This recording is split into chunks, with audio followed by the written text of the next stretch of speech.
Mtu anapofanya dhambi hadharani, mtu anapofanya dhambi kwa namna yoyote ile, huwa ina tabia ya kumpeleka mafichoni ili iende ikamwangamize vizuri kule mafichoni, na ili isipate kutubika, na ili isipate kujulikana.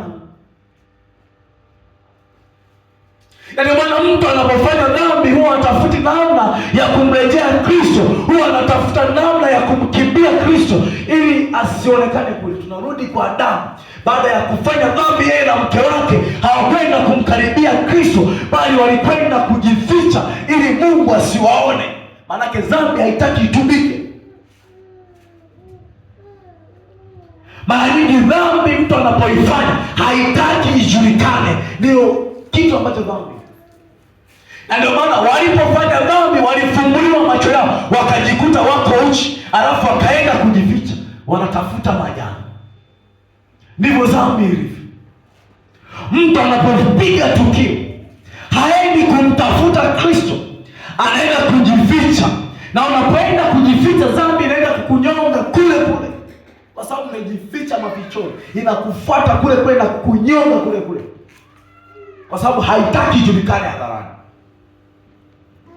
Na ndio maana unapokelewa kwa habari ya dhambi unakuwa mkali, unakasirika. Kwa nini? Kwa sababu dhambi haitaki ijulikane. Dhambi haitaki ijulikane.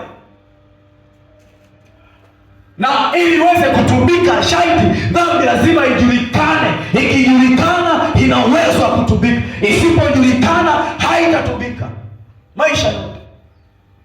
Ndio maana kuna watu tunao makanisani, kuna dhambi zimewakamata, kuna vifungo na maisha ya dhambi wanayoishi bado hawataki kuiachia, si kwa sababu hawataki. Ndio hiki tumesoma kwa Mtume Paulo anapozungumza kwa habari ya ile sheria ya dhambi ambayo inakaa ndani ya mtu. Sio kwamba wanatenda, hawataki kuiacha, wanatamani kuiacha, lakini ule mfungo wa dhambi na ile sheria yake ndani imemkamata na kumpelekesha na kumwendesha kama inavyotaka yenyewe, na ndio maana hawezi kuiacha.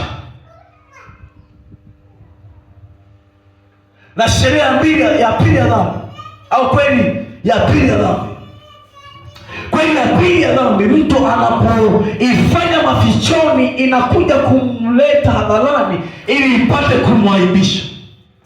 Kwa sababu dhambi haina urafiki na mtu, dhambi haicheki na mtu. Itakutia moyo sasa hivi, lakini baadaye itakuja ikuaibishe kwa namna isiyokuwa ya kawaida, mpaka mwenyewe utaanza kuona kama dunia yote ni chungu. Kwa nini? Kwa sababu umeiendekeza dhambi.